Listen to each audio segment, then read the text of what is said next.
The next drawing we're going to do has two characters in it, and the two are Dirk and the dragon Singe. Now, Dirk is a little tiny character, and Dragon is a great big character, Singe is. So what I'm going to do to cheat this a little bit is I'll pull Dirk into the foreground so that he stays kind of big, and push the dragon into the background. And I think just to get this thing to work, I'm going to sketch out how I can do this. This dragon is sort of looking at Dirk like that. And I can bring all the tail up around like this. And maybe the legs of the dragon like that.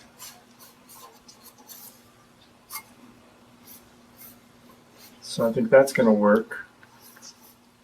So the dragon, what I just told you, I think is really relevant here. What's the dragon doing? Is he excited? Is he angry? Does he want to get Dirk? All of that becomes really relevant. So I get a dragon that's going to be kind of that big. So Dirk, if I turn him around and put our back to us, we're not going to see him too much. But what I could do is have him, he's just made a swing at the dragon, and he's really in the foreground up here. So I'll put his head there, maybe arms like this. There's his sword.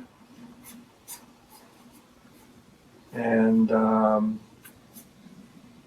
so I want to do it in action, because somehow the action always looks better rather than just standing there. And we'll say he has just swung the sword like that, but the dragon had stepped back and it missed. So that gives me an idea of what the picture is going to look like. Right now I've got this down in this corner, so it looks like we're going to probably have to take the little seal and put it over in this corner, but I think it'll work. So let's get this Singe dragon to work for us. Really important. I'm going to just slightly detail again, so I know what I'm drawing here. The eyes will be somewhere in there. The hard part about this dragon a lot of times is these big rims that are on his tummy. But once I kind of get the idea, then I can work with a little more confidence. I'm going to say the dragon is really, really angry or really fierce, because it's going to make better drawing, which means his hands are going to take on kind of a stiff look. Shoulders up here. That's going to work great. Then I'll put all the spines and all the decoration on just a little bit later. Let's see what Dirk's going to look like. I think he's going to be looking back towards the dragon, so I've got the eye line right there, and I'm going to put his eyes looking up at the guy. So it's sort of like that. Here would be his helmet. There's the Dirk nose and the Dirk frown.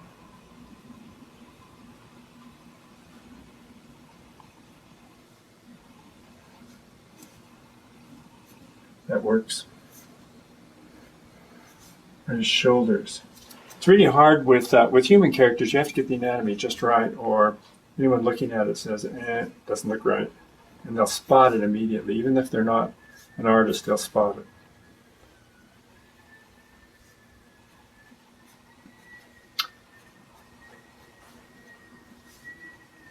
So it'll be something like this. So far I'm fairly confident. I'm going to be careful of the little skirt, not to put it on too soon, because he's in motion. When a character is in motion, all the what we call the secondary action things, which would be things like cloth or hair or tails or anything like that, all of those things move according to what the character is doing. So I'm not going to put this on him yet. I'll just wait, and I'll know just what to do later on, but right now I don't know. Okay, so that gives me an idea how Dirk is going to look. So let's start detailing our dragon and see if we can't get this guy looking really terrific. Go up here. I'm going to have him, the eyes and the mouth are always really important. There's a knob on top of his head, and the brows are always a little darker than anything else. The cheeks of the dragon tell you, what he's doing. So I think the dragon has one of those mean kind of smiles on his face. And the big nostrils, which you can see.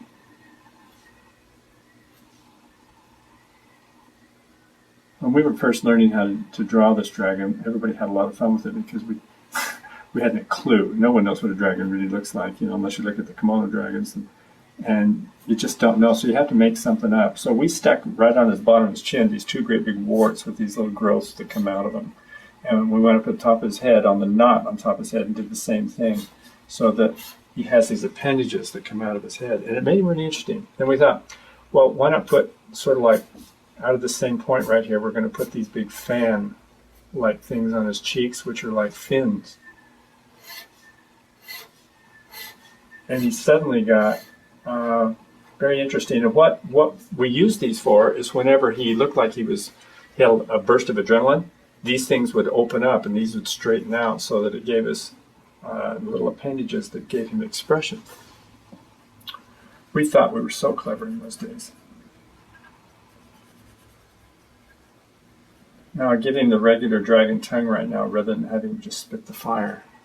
So now let's head into the back of the dragon. He has all these really great looking spines on his back, which drive animators crazy. But they're also part of his charm. If you go up here like this, you have to start putting all these little lines. Now these things tell you what the perspective of the dragon is. Since it looks like we're kind of upshot, I like to kind of change the direction and make them go up, so that we look like we're looking up underneath him, which I think helps. Now he's also a very strong guy, so you want to give him, all the musculature that he needs to be a dragon. And also a little detail that I'm going to get more into later on is he has all these little warts all over him.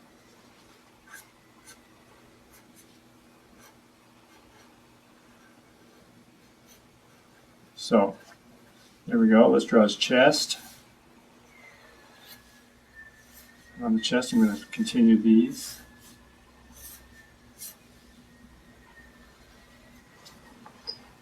So far, I'm liking it. I think it's going to be good. Right up in here again, here's some of these little warts. They get all over his skin. I don't know what those are. It just makes him look a little bit kind of like an animal, so we do that. And I even forgotten who came up with that idea. But it was a combination of a lot of people working together. See, now I've kind of got a straight over here with these curves. Those are playing against each other. And against this straight, here's another curve. But I don't want to parallel anything, because parallel lines usually are boring things. And here we go. Let's get into the legs. Again, since he is he's angry right now, I think what we want to do is we want to get all of the feet, the toes, the hands, the fingers, and all that to be very stiff looking, so that he's got them extended. And the claws on the end of them, it's going to make it look really, really good.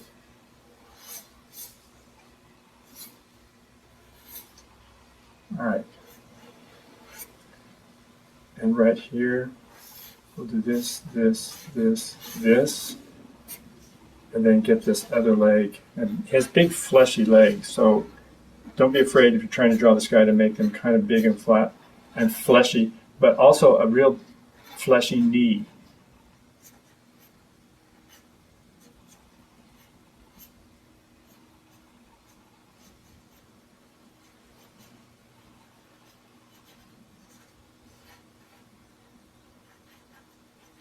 There we go.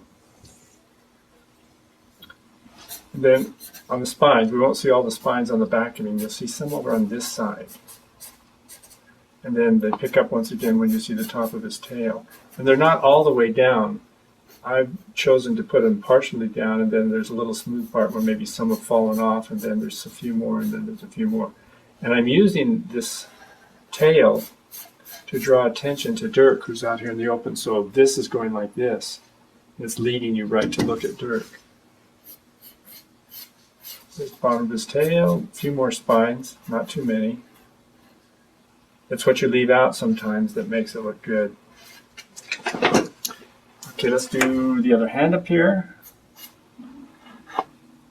This is claws. It's almost a human-looking hand, but not.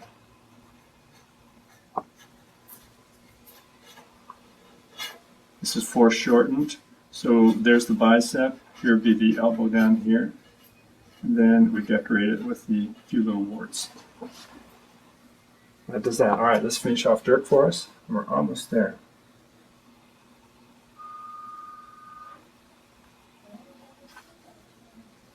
There we go. Dirk is actually really fun to draw. And once you get the hang of him, I always enjoy doing this.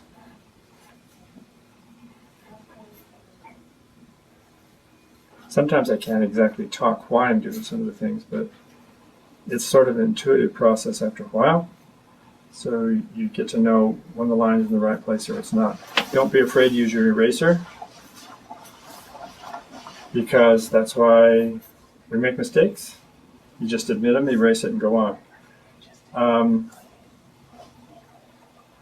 All right. Now Dirk, you have to think through this. You know, how is he grasping? Here's his hand. His thumb goes around the other side. This other hand is upside down, and this is the thumb here. All right, and so I'm liking that. Let's draw the hilt of the sword. This will tell us kind of how the sword angle is. There's the knob on the end of the hilt of the sword. Now we have to draw the sword itself. And there we are. Now I'm ready to kind of put clothes on this guy. And I know that I'm going to let that fly up there because he's moving forward, so this trails behind like a secondary action. There's his other leg.